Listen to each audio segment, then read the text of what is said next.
Bien à vous, chers fidèles de la télévision rwandaise, en particulier les inconditionnés de notre émission majuscule Propos. Eh bien, aujourd'hui, nous allons parler du commerce intra-africain. Pourquoi l'Afrique peine encore à commercer avec elle-même? Le commerce intra-africain, dans le cadre de la zone de libre-échange continentale africaine, connue sous le nom de la ZLECAf, lancée avec l'ambition de créer un marché unique de plus d'1 milliard de personnes, la ZLECAf représente une opportunité historique pour stimuler les échanges entre pays africains, renforcer les économies locales et favoriser l'émergence d'entreprises compétitives à l'échelle continentale.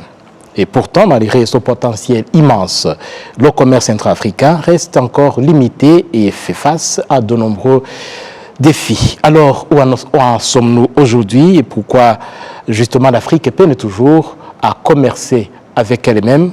Pour en parler, j'ai le plaisir d'accueillir sur ce plateau des invités de marque avec Ingrid Genillon. Bonjour madame. Bonjour. Bienvenue à TV Rwandaise. Merci. Vous êtes de l'agence de communication digitale à Madagascar, c'est ça? Oui, c'est ça. Avec nous également sur ce plateau, Victor Nhindi. Victor, bonjour. Bonjour. Victor, vous êtes entrepreneur, vous êtes surtout vice-président de l'association France Alumni Rwanda, c'est ça? Exactement. Avec nous également sur ce plateau, Madame Lydie Murorunkwere. Madame Lydie, bienvenue à la télévision rwandaise. Bonjour, merci beaucoup. Vous êtes CEO de la fiduciaire ML Corporate Services au Rwanda. Bienvenue et vous allez nous partager votre expérience dans ce domaine. Et surtout, nous allons voir ensemble les défis qui compromettent encore aujourd'hui le commerce intra-africain et comment ces défis peuvent être relevés à partir de votre expérience. Pour commencer avec vous, Madame Ingrid, parlez-nous un peu de votre travail, vos services à Madagascar et peut-être les motifs, les mobiles de votre déplacement au Rwanda. Avec plaisir. Oui. Donc je suis Ingrid Genillon, je dirige une entreprise qui s'appelle Step Up SARL, qui est une agence de communication 360 et qui gère la notoriété et l'image de marque des sociétés dans le monde. Nous intervenons dans toutes sortes de pays, principalement francophones aujourd'hui, aussi bien en Europe où on fait à peu près 70% de notre chiffre d'affaires. Oui. Voilà. J'ai à peu près une 50aine de collaborateurs à mes côtés pour accompagner les entreprises dans leur développement de leur communication digitale. Oui. Et les mobiles de votre déplacement au Rwanda? Alors j'ai la chance aussi de faire partie d'un mouvement patronal français qui s'appelle le CJD, Centre des jeunes dirigeants, qui a été créé en France en 1938 et qui défend on va dire une phrase phare depuis 1938, l'économie au service de l'homme avec un grand H. Et le CJD Madagascar avait plaisir et envie de venir découvrir le Rwanda dans son développement économique et dans, on va dire, voilà, toutes les bonnes pratiques et toutes les petites recettes peut-être qu'on pourrait s'inspirer pour pouvoir développer aussi notre économie à Madagascar. Ah oui, très intéressant. Victor, en tant qu'entrepreneur, peut-être si vous pouvez partager à nos téléspectateurs votre domaine d'intervention. Merci beaucoup, Jean Damascène. Donc, comme vous l'avez introduit, je suis entrepreneur, mais je suis aussi vice-président de France Alumni au Rwanda. C'est une organisation professionnelle qui a un réseau mondial de plus de 800 000 membres. Donc, oui. Ici au Rwanda, nous travaillons sur 4 piliers. Les échanges académiques, l'entrepreneuriat, les échanges sportifs et culturels. Donc nous faisons en sorte que nos jeunes Rwandais puissent aller faire leurs études et leur parcours académique en France du mieux possible, c'est-à-dire en leur donnant une idée du parcours en amont pour pouvoir préparer leur parcours académique en France. Et surtout, nous faisons en sorte que ceux qui souhaitent revenir puissent comprendre qu'au Rwanda, ils ont un environnement, un cadre de vie dans lequel ils peuvent s'épanouir, dans lequel ils peuvent exprimer leurs capacités professionnelles le mieux possible. Donc, c'est une organisation professionnelle. Et donc, moi, en tant qu'entrepreneur aussi, j'aide cette communauté à avoir un réseau et à accéder à des partenariats ou à des opportunités comme celle de la visite du CJD aujourd'hui de Madagascar au Rwanda. Alors, Madame Lydie, vous intervenez, si je ne me trompe pas, dans le domaine des finances. Et quelles sont vos actions, vos réalisations, vos priorités ici au Rwanda? Merci Jean Damascène. Alors, notre entité s'appelle ML Corporate Services. C'est une société de fiducie, comme vous l'avez mentionné. Nous sommes régulés par la Banque centrale et nous sommes également membres du Centre international financier de Kigali. Notre objectif, lorsque nous avons créé la compagnie il y a quelques années maintenant, était de s'inscrire dans l'accompagnement des différents investisseurs, entreprises, accompagner aussi les fondateurs qui souhaitent venir s'installer au Rwanda dans le cadre de promouvoir le Centre international financier de Kigali, qui s'occupe particulièrement de la structuration des investissements à partir du Rwanda, mais pour servir tout le continent.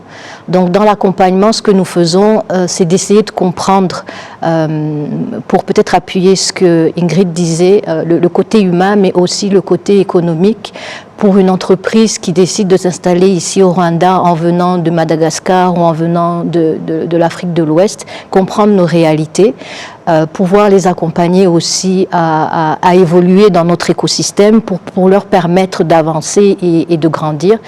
Et notre point le plus principal sur lequel nous nous attachons, c'est la structuration de ces investissements et puis pour leur permettre d'avoir un écosystème qui est assez, on va dire, amical, pour leur permettre de s'étendre, non seulement au Rwanda, mais aussi en dehors des frontières. Et ce qui nous intéresse aussi, c'est la succession, tout ce qui concerne la transmission, parce que si on veut avoir une pérennité dans le futur, il faut que dès le départ, tout soit bien relié, canalisé, et c'est ça qui permet d'avoir des entreprises qui grandissent et qui puissent s'étendre sur l'entièreté du continent. Oui, Madame Lydie, certainement vous avez une forte expertise en gouvernance d'entreprise. Et est-ce que vous pensez qu'aujourd'hui, les entreprises africaines exploitent au maximum ce commerce intra-africain? Je dirais que nous avons pu voir de plus en plus d'avancées, mais on reste encore au préambule, si je peux dire, parce que le continent offre beaucoup de potentiel. La ZLECA, comme vous l'avez mentionné, est une opportunité pour tout le continent. Oui. Les protocoles ont été mis en place pour permettre justement le libre-échange à travers les différents pays africains, mais malheureusement, nous avons encore beaucoup de challenges, de défis, si on peut dire, dans le sens où l'accessibilité via les infrastructures, via la digitalisation, comme Ingrid le soulignait, ou Victor, qui reste un frein. Vous avez aussi certaines barrières. Mais au-delà de ça, vous avez aujourd'hui des entreprises qui sont plus que performantes. Si nous pouvons citer par exemple Dangote comme un exemple, il y en a d'autres, où elles se sont vraiment agrandies et ont de plus en plus une présence sur le continent. On aimerait en avoir beaucoup plus. Souvent, l'un des freins particuliers est lié encore une fois à la structure, à l'environnement, à l'écosystème. Et malheureusement encore, aujourd'hui, tout est concentré au niveau des fondateurs. Et donc, tout est relié par rapport à celui qui a construit l'entité, aussi petite qu'elle soit ou aussi grande qu'elle soit. Et c'est important dans la durée de voir comment ces entreprises peuvent maintenant s'assurer de pouvoir avancer, non seulement autour d'une seule personne ou d'un seul bloc au niveau de l'entreprise, parce que souvent, c'est un noyau de personnes qui vont diriger, faire avancer l'entité. Et ensuite, quand ces personnes ne sont plus là ou volent vers d'autres horizons, tout ce qui a été construit, en fait, n'est plus là. Et c'est l'un des challenges majeurs. Mais au-delà de ces défis, aujourd'hui, la mobilité est de plus en plus importante et on considère qu'avec justement la ZLECAf, on peut voyager facilement et en fait, il n'y a pas de commerce sans mouvement. Et le plus important maintenant, c'est de pouvoir structurer un peu mieux, sortir de tout l'environnement, on va dire, administratif ou politique, pour pouvoir le cascader maintenant sur le noyau entrepreneurial pour créer cette stabilité. Madame Lydie, vous faites allusion à ce défi lié à la mobilité sur le continent africain. Victor, vous êtes entrepreneur. Est-ce que vous avez rencontré ce problème de mobilité sur le continent? La mobilité sur le continent africain a toujours été un défi, mais aujourd'hui, avec donc l'évolution du numérique, on peut avoir, on peut commercer avec d'autres pays sans pour autant être sur place. Parce que la mobilité en Afrique, c'est un coût.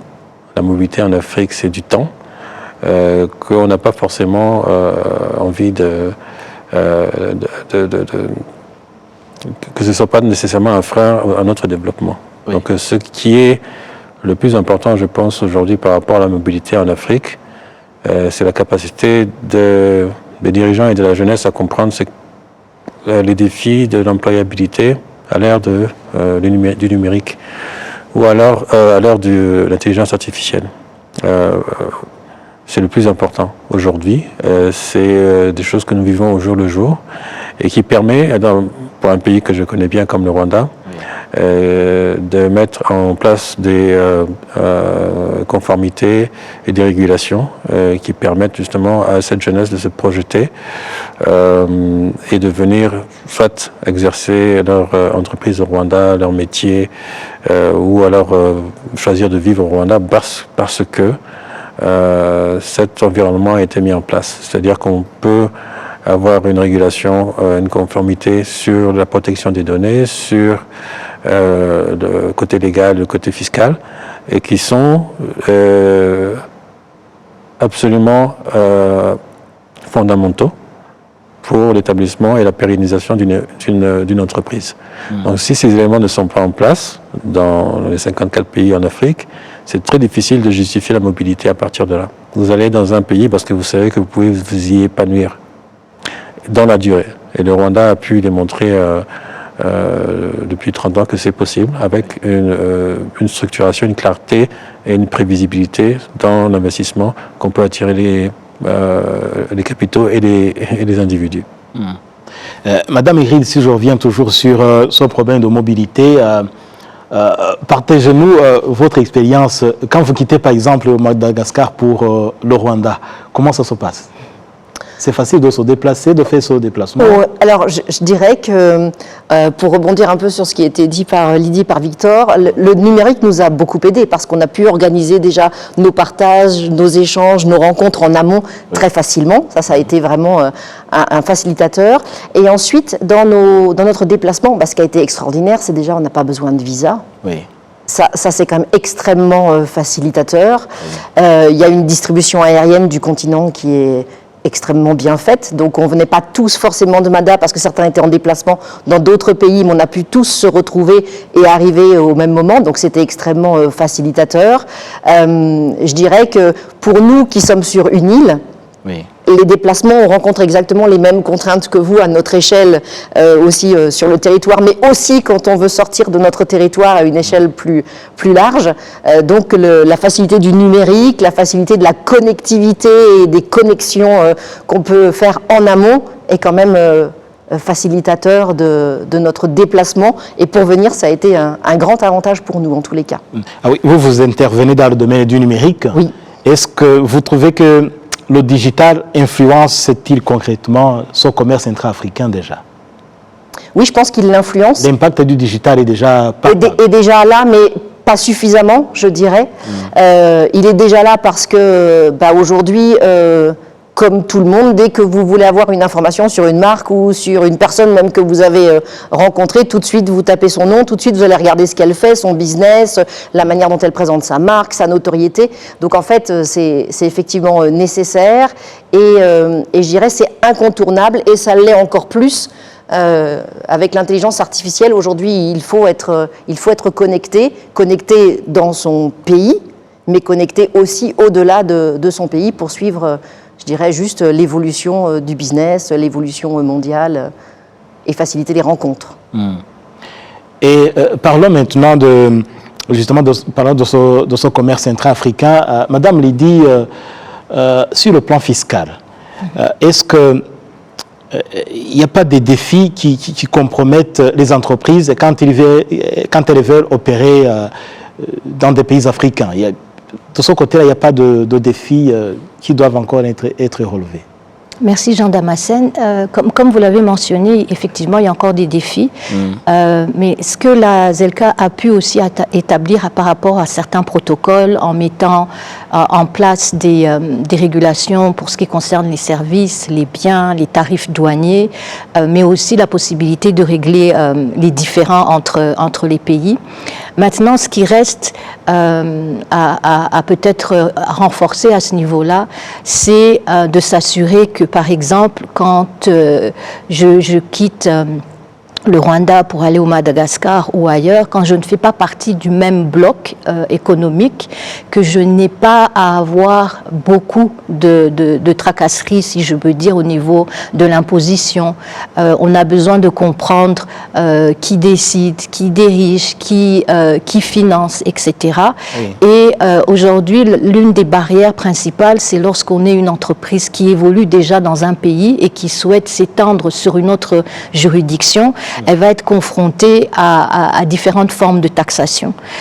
Aujourd'hui, si on prend l'exemple du Rwanda qui a travaillé énormément en termes de signature de différents traités de non-double imposition, c'est quelque chose qui va enlever les barrières fiscales en disant si je suis imposé au Rwanda, si je vais faire du business au Ghana par exemple ou à Maurice, je ne dois pas être taxé dans les deux endroits. L'importance de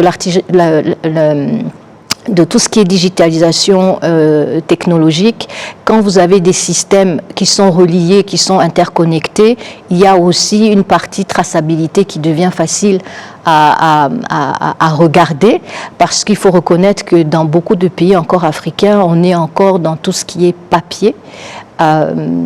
Tout n'est pas forcément interconnecté, donc ça devient difficile. Vous avez des règles qui sont établies, des régulations qui sont écrites. Est-ce que au moins des cadres juridiques existent et qui facilitent le commerce? Oui, bien sûr, elles existent, mais elles existent surtout à travers des blocs régionaux. Si vous prenez la zone franc CFA, ils ont des régulations qui leur permettent de circuler facilement dans ces blocs-là, mais quand vous passez de ce bloc-là pour venir en Afrique du Sud ou pour venir en Afrique de l'Est, ça se complique un peu.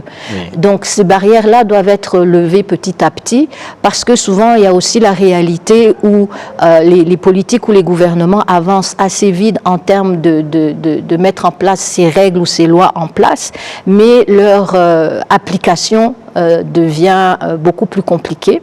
Et donc l'idée est de pouvoir signer autant de traités de non-imposition pour pouvoir avancer, mais également avoir une clarté pour ces entreprises, pour qu'on puisse dépasser l'institutionnel, pour que l'entreprise aussi puisse avancer et continuer, parce que ça représente un coût. Aujourd'hui, je peux vouloir aller m'installer au Madagascar, au Kenya et ailleurs, mais la complexité devient un coût énorme, et quand on ne sait pas où on avance et comment, ça décourage énormément. Et alors Victor, en tant qu'entrepreneur, faire du business dans les pays africains, ça semble facile, il n'y a pas beaucoup d'obstacles pour y parvenir? Faire du business en tant qu'entrepreneur, c'est prendre le risque. C'est-à-dire que en ce qui me concerne, j'ai pu, depuis 10 ans, évoluer depuis le Rwanda et m'installer, avoir une activité dans une vingtaine de pays en Afrique et en Haïti. C'est parce qu'il y a eu un besoin qui a été identifié, c'est parce qu'il y a eu des partenaires techniques, des partenaires stratégiques, des partenaires financiers qui ont bien voulu, parce qu'ils avaient intérêt aussi à être associés à cette aventure, qui ont bien voulu nous accompagner. Et donc ça nous a permis non seulement d'étendre de façon organique nos opérations en Afrique, mais aussi de travailler avec des talents locaux qu'on sourçait principalement dans les universités. Et c'est une entreprise qui est dans le secteur des médias et de la télécommunication. Donc les médias et les télécommunications sont très importantes en Afrique pour pouvoir donner accès à l'information au plus grand nombre, surtout dans les milieux ruraux qui n'ont pas nécessairement l'accès à l'information. C'est beaucoup de communautés déplacées au Sahel, à l'ouest de la Tanzanie, dans la corne de l'Afrique, qui ont besoin d'être informés, qui ont besoin d'être orientés. Ils ont tous un téléphone. C'est ce qui est magnifique en Afrique, c'est le téléphone qui est le premier médium devant la radio.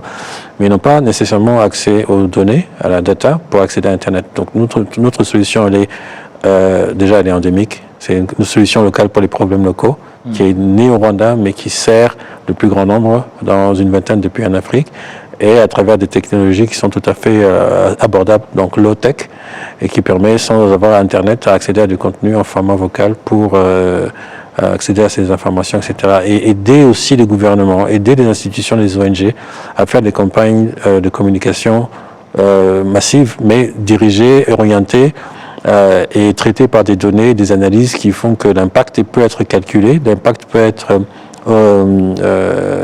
qui est évolutif, mais aussi peut être influencé par ces choix qui sont ceux de la technologie.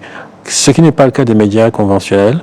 Et donc, c'est, comme je disais, une possibilité à l'ère du numérique de faire une entreprise locale, rwandaise ou malgache, qui peut s'étendre parce qu'elle a innové, parce qu'elle est inclusive, parce qu'elle s'adresse au plus grand nombre et elle adresse un problème et une solution qui financièrement n'est pas vraiment impactante pour le consommateur final, mais qui sert énormément à l'essor économique et social de ces communautés. C'est de l'inclusivité numérique, comme on peut le dire, mais c'est de l'efficacité avec une orientation purement humaine. Et là, nous comprendrons qu'il y a certainement des disparités sur le continent en termes d'évolution digitale.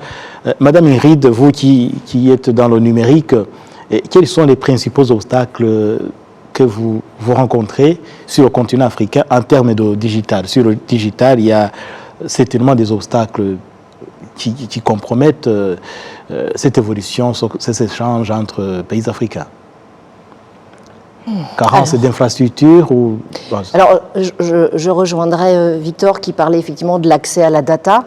Effectivement, on a le coût. Alors, ça peut être le coût, effectivement, ça peut être simplement le fait que les relais ne sont pas suffisants et donc j'ai pas accès simplement avec même mon téléphone. Le fait aussi qu'on est sur souvent un équipement smartphone plutôt dans les milieux urbains, alors que dès qu'on est plutôt dans les provinces, par exemple malgaches que je vais connaître, ou en ruralité, on est encore sur, vous savez, des petits téléphones qui n'ont pas toute cette complexité d'application et toute cette capacité à regarder toutes sortes de contenus. Donc on doit être sur des contenus qui sont adaptés au public, qui peuvent être des fois plus textuels ou audio plutôt que vidéo, pour éviter d'aller apporter de la contrainte supplémentaire dans la réception de ces contenus-là. Donc ça serait un frein, je pense, le frein prioritaire et principal.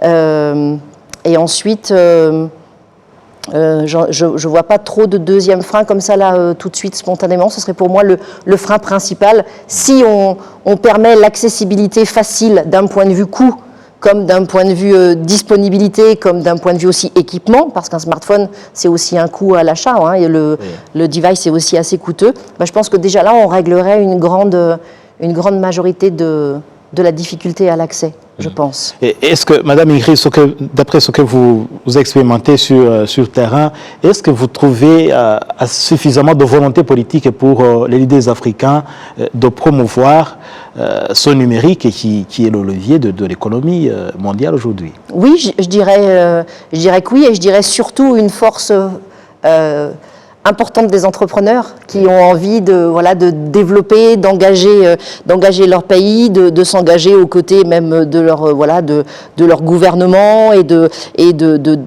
d'accompagner la communauté, parce qu'en fait c'est ça, d'accompagner la communauté dans son développement. Et donc c'est surtout des énergies d'entrepreneurs, des énergies de personnes qui s'engagent économiquement et qui cherchent à développer des solutions comme celle que Victor a évoquée, par exemple, que je trouve assez extraordinaire, qui permettent de pallier à ces freins importants. Oui. Madame Lydie, je sais que vous avez travaillé dans plusieurs pays. Et qu'est-ce qui manque à l'Afrique pour que ce commerce intra-africain puisse vraiment connaître un essor remarquable? Qu'est-ce que l'Afrique peut apprendre des autres continents, là où vous avez vécu? Je pense que ce qui nous manque encore, c'est d'avoir une forme beaucoup plus active de collaboration. C'est vrai qu'on a souvent tendance à s'inspirer des autres modèles. Si on prend l'Union européenne et ailleurs, mais il faut maintenant le rapporter à notre propre réalité en tant qu'Africains, parce que on n'oublie pas que le commerce en Afrique a existé depuis des décennies, des millénaires. Aujourd'hui, c'est plus de renforcer ce qu'il y a déjà, de l'adapter, parce qu'aujourd'hui, on a des avantages en termes de digitalisation, d'avancée numérique, mais comment est-ce qu'on sort du cadre institutionnel pour favoriser un peu plus les entreprises. Et il faut aussi comprendre que l'Afrique a une richesse. La manière dont je vais faire du business en Afrique de l'Est, en Afrique de l'Ouest, australe est complètement différente. Donc souvent, vous avez pas mal d'accords qui vont se mettre en place entre les blocs. Et non pas parce qu'on ne sait pas ce qu'on est en train de faire, mais plutôt parce que les attentes de chacun n'ont pas été respectées, n'ont pas été clarifiées, et donc on va arriver à des retards en termes de renforcement des capacités ou d'implémentation, si on peut l'appeler comme ça. Et aujourd'hui, l'avantage justement avec la mobilité, c'est que les gens peuvent circuler d'un point à l'autre, apprendre des uns des autres. Si on prend un exemple concret, récemment nous avons eu le forum des FinTech, et quand vous voyez qu'il y a plus de 3000 personnes qui vont arriver, plus de 90% ce sont des Africains, parce que justement on a ouvert les frontières, ils peuvent arriver au Rwanda sans avoir besoin de visa. Et vous avez des initiatives qui sont créées, qui sont développées, qui vont inspirer d'autres. Dans ce dernier FinTech, vous avez eu la signature, en fait, de ce qu'on appelle le PAPS, qui permet au pays d'effectuer des transactions financières facilement. Donc, ça a été fait entre le Rwanda et le Kenya. L'année dernière, c'était le Ghana. Donc, en fait, il y a des formules aujourd'hui qui marchent. Il y a des pays qui avancent peut-être un peu plus vite que d'autres, mais c'est ça qui inspire les autres. On doit tenir compte des cultures, on doit tenir compte des contextes qui sont différents, mais c'est quelque chose qui avance, c'est vrai, petit à petit. Oui. Et malheureusement aussi, des fois, on a tendance à attendre que ce soit les gouvernements qui avancent et qui poussent, mais le secteur privé, les entrepreneurs, comme il disait, ont maintenant aussi leur part de responsabilité. Oui. Et quand vous créez ces synergies, cela vous permet aussi d'avancer à une vitesse beaucoup plus importante. Vous n'avez pas forcément besoin de bouger. Je peux avoir mon fournisseur à Conakry, au Tchad et ailleurs, oui. Et sans avoir besoin d'y aller, vous créez les relations, les partenariats. Et donc, je pense encore à titre du Rwanda comme exemple en termes de structuration. Ce qu'on a vu, c'était de pouvoir rassembler en mettant en place des lois qui facilitent l'échange de ces flux à travers le centre financier, parce que la plus grande importance au niveau de notre continent, où la monnaie qui est la plus importante, c'est la confiance. Et donc, quand vous créez, notamment via le centre, des infrastructures digitales, vous mettez en place des avantages fiscaux, que ce soit pour les Rwandais, que ce soit pour les étrangers qui arrivent, cela fait écho à d'autres, et cela veut dire que les gens peuvent venir s'installer, non pas pour servir seulement un pays, mais pour servir l'ensemble du continent. Victor, Madame Lydie vient de faire allusion au partenariat entre entreprises. Est-ce que, en tant qu'entrepreneur sur le continent africain, d'après ce que vous observez, vous expérimentez, le réseau, la confiance entre entreprises sont vraiment suffisants sur le continent? Je pense que la confiance est la base de toute relation entre de jeunes entrepreneurs, surtout. Oui. Mais surtout la compréhension de la raison pour laquelle, la raison sociale de notre activité, tout en étant complémentaires dans les secteurs différents. En ce qui nous concerne, par exemple, avec le CJD de Madagascar, nous sommes tous francophones.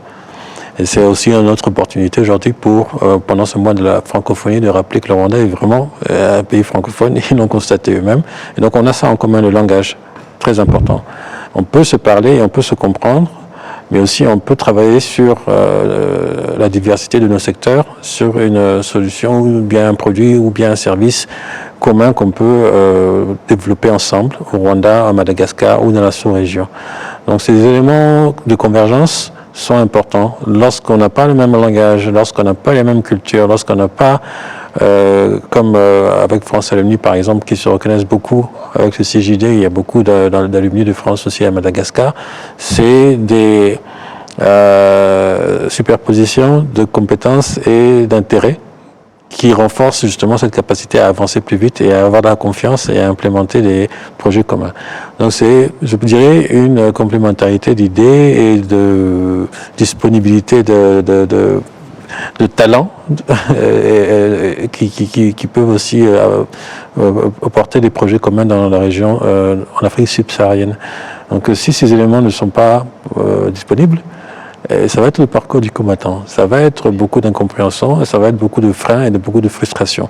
Or, ici, on est totalement dans un cas pratique, là où c'est possible, parce qu'on a justement ces complémentarités qui nous sont communes et qu'on peut faire partager ici ou bien à Madagascar à la jeune génération.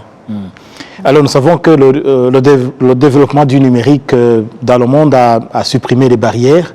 Alors, Madame Ingrid, est-ce que vous ressentez ce rapprochement entre entreprises et avec le digital, ce partenariat dont nous parlons, est-ce qu'il est réel? Vous le voyez sur le continent africain? Oui, je dirais que je le vois. Et pour compléter ce que vient de dire Victor, j'aimerais juste dire aussi qu'il y avait aussi cette envie, c'est-à-dire qu'il y a les éléments qu'il a évoqués qui nous ont rapprochés naturellement, oui. Mais il y avait aussi cette envie réciproque, cette envie de partager avec cette capacité aussi à s'ouvrir à l'autre et aux autres. Je pense qu'en fait, les deux fonctionnent, c'est-à-dire que la facilité d'accès aux personnes par le numérique et par le digital, c'est quelque chose qui a ouvert et qui a supprimé presque toutes les frontières d'un point de vue numérique. Et ça, c'est une vraie opportunité de communication, de développement de son business, de partage et d'échange. Mais qu'effectivement, quand même, et c'est ce qu'on défend nous au CJD, au Centre des jeunes dirigeants à Madagascar et dans d'autres pays, c'est quand même le lien humain, la rencontre, le contact, ce qui nous a fait déjà grandir. Voilà, on était arrivé depuis à peine un jour, on a pu déjà mieux comprendre l'économie, on a déjà pu partager avec des personnes qui étaient impliquées d'un point de vue économique, qui étaient des acteurs vraiment qui comptaient au Rwanda. Et donc pour nous, ça a aussi été un moyen de laisser notre frontière à Madagascar, de venir jusque chez vous au Rwanda. Et donc, ça nous a effectivement facilité les choses et ça facilite bien sûr le business. Il y a des entreprises, aujourd'hui, Madagascar, je vous le rappelle, on est une île, on n'est pas enclavé, mais on est un peu isolé. Donc, à un moment donné, quand il y a un besoin de développement dans un pays qui serait un petit peu enclavé ou un petit peu isolé, le numérique va faciliter les choses, va permettre déjà de faire une étude de marché, par exemple, de pouvoir trouver des fournisseurs, de pouvoir rencontrer éventuellement des partenaires futurs. Et puis ensuite, on peut passer à l'action et aller investir dans un déplacement qui va être un peu coûteux. Donc, je trouve que c'est une manière de faciliter les échanges économiques, de faciliter aussi le développement du business des entreprises africaines. Et oui, nous parlons toujours de ces échanges intra-africains. Madame Lydie, nous savons que le commerce intra-africain implique plusieurs acteurs. Et vous qui êtes dans le domaine des finances, comment gérer efficacement ces différentes parties prenantes dans des environnements aussi diversifiés? Merci Jean Damascène. Je pense que ça revient à ce que mes collègues ont mentionné en termes de communication, de participation. Pour que le commerce puisse évoluer, vous avez besoin de clarté. Donc, le gouvernement ou les politiques peuvent mettre en place ces plateformes parce qu'il vous faut des lois pour protéger le mouvement des personnes, pour protéger les activités, l'entrepreneuriat, etc. Il faut beaucoup de collaboration, il faut, je dirais aussi une certaine humilité pour pouvoir aller vers l'autre, accepter ce que l'autre vous apporte mais tout ça en mettant en place des infrastructures qui puissent permettre de protéger toutes les parties invoquées. Parce que on va travailler beaucoup sur différents aspects culturels, beaucoup de sensibilité, parce que les populations sont aussi différentes. Donc une fois que le cadre réglementaire est mis en place pour mettre ces lois, pour mettre ces avantages fiscaux, etc., cela va encourager la mobilité en termes de services, en termes de biens, en termes aussi de blocs économiques. Mais maintenant, ces blocs doivent pouvoir travailler les uns avec les autres et ne pas représenter des freins. Et maintenant, les partenariats aussi, aujourd'hui, ce qu'on voit notamment au Rwanda et ailleurs, les alliances stratégiques, pas seulement au niveau institutionnel, mais aussi au niveau des entreprises. Je vais aller chercher un partenaire dans un autre bloc régional, plutôt que de prendre tous les coups sur moi qui veut aller dans ce bloc-là, parce que cette alliance des deux côtés me permet d'avoir une certaine sécurité, parce que je comprends mieux ce qui se passe dans mon pays plutôt que dans l'autre. Je vais bien sûr apprendre, et aujourd'hui, ces formes de partenariat renforcent et se multiplient de plus en plus, parce que la confiance est de plus en plus créée. Nous, en tant qu'Africains, on doit s'approprier. On ne doit pas forcément attendre que les autres nous trouvent des solutions, parce qu'on a cette diversité, on a ces richesses, mais comment plutôt grandir à travers de ce qu'on a déjà, parce qu'une fois que les politiques ont mis en place ce cadre réglementaire, ce cadre financier, c'est à nous maintenant, en tant qu'entrepreneurs, de comprendre et d'aller chercher. Et je pense que le fait de voir autant de personnes à travers le CJD qui prennent l'initiative de venir voir ce que l'on fait, c'est parce qu'il y a forcément quelque chose qui marche différemment d'ailleurs, et qu'on doit pouvoir travailler encore plus et puis créer un peu plus, parce que finalement, ces cadres qui sont mis en place, les seuls qui vont les mettre en pratique et revenir et dire, ben voilà, là ça fonctionne pas, la loi devrait être revue, ce sont les entrepreneurs. Donc il faut pouvoir aussi avoir ce dialogue constant entre le secteur privé, entre l'institutionnel, pour qu'il n'y ait pas de décalage, parce que souvent c'est ce qu'on observe au niveau des pays. La loi est bien écrite, mais pour s'assurer qu'elle est bien implémentée, maintenant c'est ce dialogue, c'est cette coordination qui nous manque, cette collaboration, et par-dessus tout la confiance, parce que si aujourd'hui je peux venir aller visiter la zone industrielle, faire un contrat, et qu'il y a éventuellement un conflit qui revient, est-ce que je suis protégée ? Parce que c'est aussi de l'argent que je vais perdre si on favorise peut-être le privé plutôt que l'investisseur. Oui. Et c'est une manière aussi d'attirer les capitaux, comme on le fait par exemple au Rwanda, où on va dire on veut développer les infrastructures, on veut encourager l'entrepreneuriat parce qu'on a une jeunesse assez importante sur le continent. Comment est-ce qu'on les accompagne et sortir en fait de l'individualisme et partir plus sur la complémentarité, et c'est ça qui va faire avancer. Et je pense que notamment avec le numérique, aujourd'hui, la Banque nationale peut parler avec la Banque centrale des autres pays et décider de comment renforcer les échanges financiers, parce que ça reste un frein. Si aujourd'hui je veux venir m'implanter à Kigali ou en Afrique du Sud ou au Madagascar, quand je vais devoir faire un paiement au niveau de mes fournisseurs, comment est-ce que ça va se passer? Est-ce que ça va être le parcours du combattant? Parce qu'on est toujours indexé par rapport à des devises étrangères. Et aujourd'hui, vous avez une proximité qui favorise cette communication entre les différents agents financiers, les banques centrales, etc.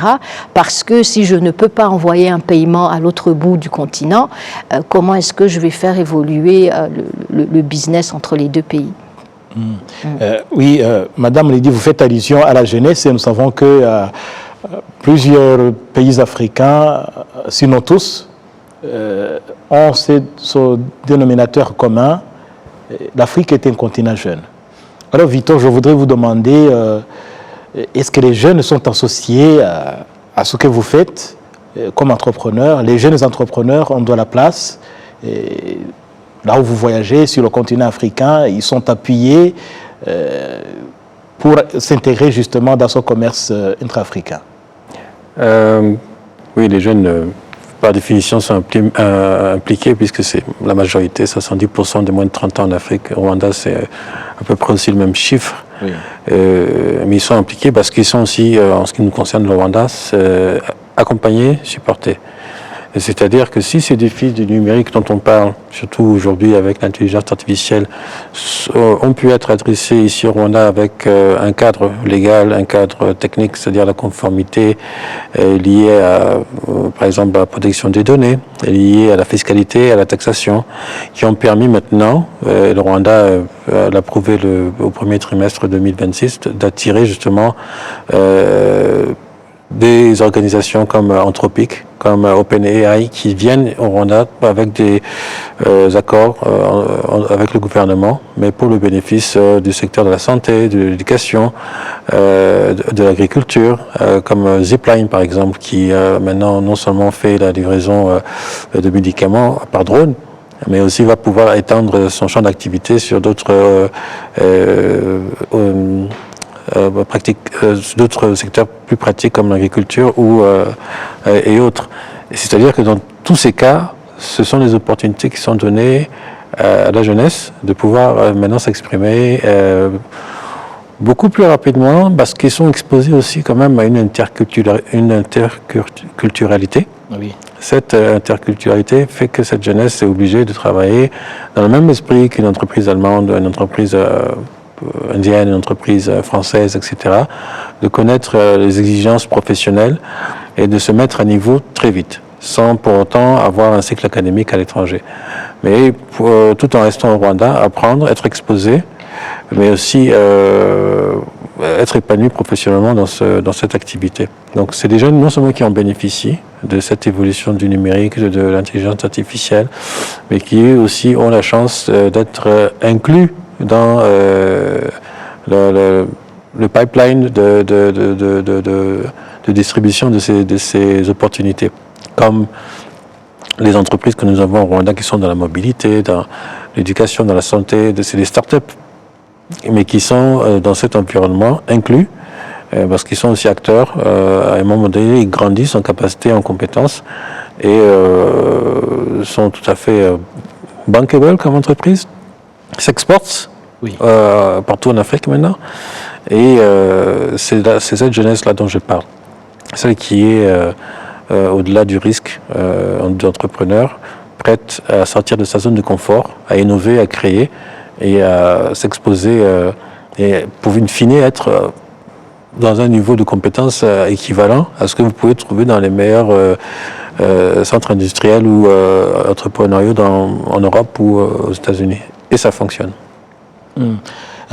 Madame Ingrid, l'éducation a toujours été un défi sur le continent africain. Alors maintenant qu'on est à l'ère du numérique, comment se fait cette initiation au numérique sur le continent d'après ce que vous observez? Est-ce que les gens sont suffisamment accompagnés? Et ça ne reste pas seulement l'apanage des citadins. Est-ce que cette initiation au numérique est palpable sur le continent? Oh, vous me posez une sacrée question. Je ne suis peut-être pas la meilleure placée pour vous répondre. D'après ce que je sais et d'après ce que je constate. Oui. Je dirais que déjà, donc moi j'ai une 50aine de collaborateurs. Je ne vous donnerai pas mon âge, mais globalement, ils ont presque tous la moitié de mon âge. Oui.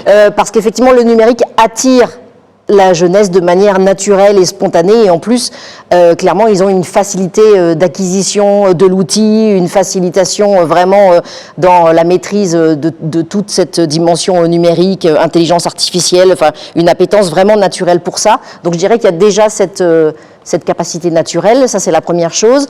L'expérience que je peux vous partager, c'est qu'à Madagascar, on a une école 42, donc si vous connaissez le principe, donc c'est vraiment donc une école où en fait les élèves sont autonome complètement. Il y a ce qu'on appelle, je crois, la piscine. Donc, c'est quelque chose où on reçoit une centaine d'étudiants et ils doivent suivre un parcours de formation justement lié au numérique. Et à la fin, il y a l'aboutissement peut-être à un diplôme et éventuellement à une embauche derrière au regard des compétences qu'ils ont développées. Je dirais qu'après, dans les universités, là, je serais mal placée pour pouvoir vous répondre. Ce que je sais par ailleurs, par contre, en tant qu'entrepreneur, dans mon entreprise Step Up, c'est que nous, on prend vraiment le temps d'intégrer les jeunes qui arrivent souvent en sortant directement de leur université, soit en licence, soit en master en règle générale. Et on prend le temps, 3 mois, de les réaccompagner d'une manière presque, je dirais, plus professionnelle. C'est-à-dire c'est quoi le métier et c'est quoi le job qu'ils auront à faire de manière très concrète. Vous voyez la différence avec ce qu'on peut apprendre dans l'école. Et peut-être ce que je peux vous partager aussi, c'est qu'au CJD, comme pour nous, la valeur de la jeunesse, elle est importante au regard voilà, de ce qu'on veut devenir dans ce monde. On a au mois de mars le mois de la jeunesse, où en fait, chaque entrepreneur adhérent va organiser des portes ouvertes dans son entreprise pour les enfants de ses collaborateurs, va aller dans les écoles faire des présentations de son métier, va aller parler voilà, de l'entrepreneuriat. Enfin, l'idée, c'est vraiment de discuter, de partager avec les jeunes. Alors, on ne saurait passer sous silence et notre défi sur le continent africain, c'est la corruption. Et pour commencer avec vous, Madame Lydie, dans ce que vous faites, ce que vous n'avez jamais rencontré en Afrique, cet obstacle de la corruption qui mine plusieurs activités. Je vous remercie. La corruption reste un fléau et je pense que ce n'est pas seulement sur le continent africain, elle est partout.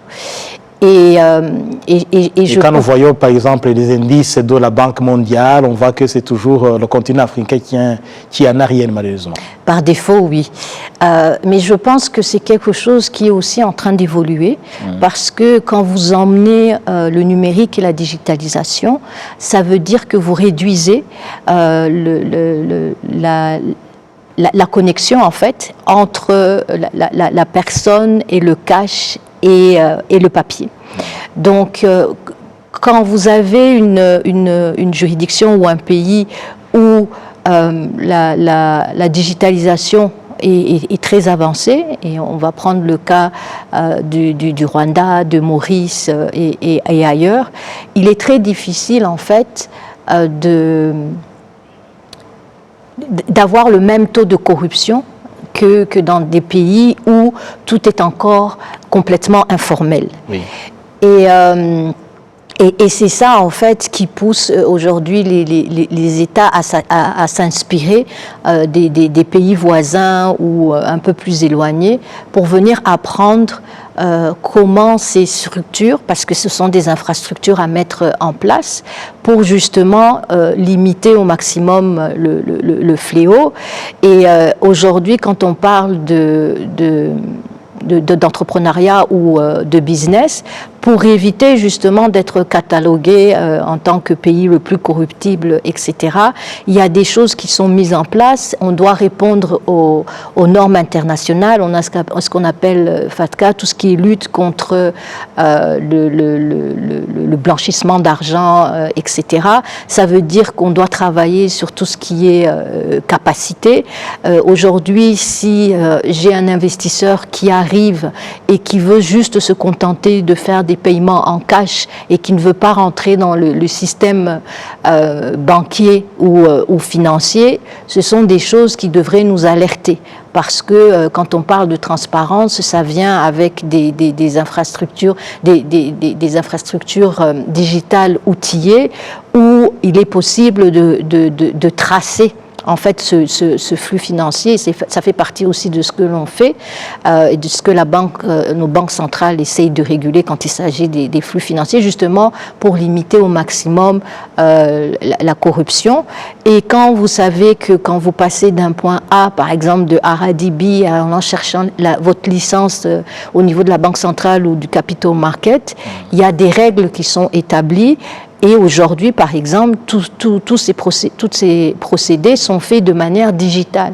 Oui. Donc, l'interaction de l'humain est toujours là parce que vous pouvez toujours engager avec vos institutions, mais tout est traçable. Et donc, à partir du moment où tout est traçable, votre corruption aussi va diminuer. Et souvent, la corruption aussi est un moyen de ne pas faire avancer un État, si on peut dire, parce que les gens ne sont pas intéressés à travailler dans des environnements qui sont transparents, qui sont clairs. Donc, ça apporte de la lourdeur aux entrepreneurs, parce que ça devient un parcours du combattant, parce que la clarté, la transparence, la confiance n'est pas là, parce qu'on ne sait pas finalement qui va décider, qui prend la dernière décision. Chacun s'appelle l'interlocuteur par lequel il faut passer. Et donc vous créez plusieurs volets où la corruption ne peut que continuer. Et nous nous acheminons vers la fin de notre émission. Peut-être une question que je vais poser à tout le monde dans une minute, en commençant par vous, Victor.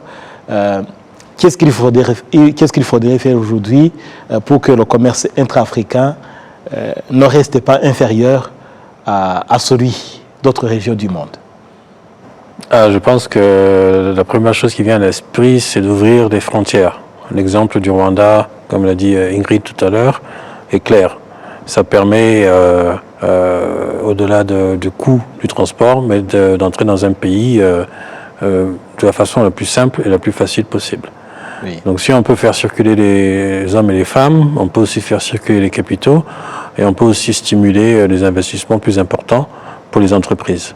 Donc ça, c'est en ce qui concerne le premier défi lié au commerce intra-africain.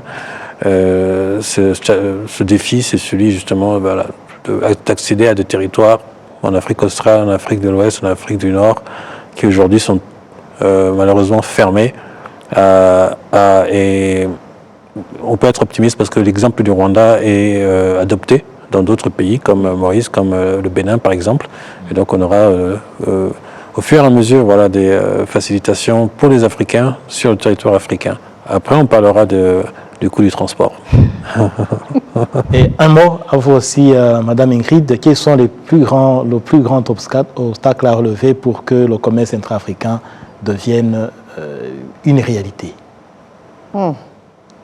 Je vous dirais qu'on devienne une vraie communauté, qu'on se connaisse, qu'on partage, qu'on discute, qu'on se rencontre très souvent, qu'on teste, qu'on expérimente les choses. Voilà, je dirais un sentiment d'appartenance communautaire avec du partage et des échanges. Pas un travail solitaire. C'est ça.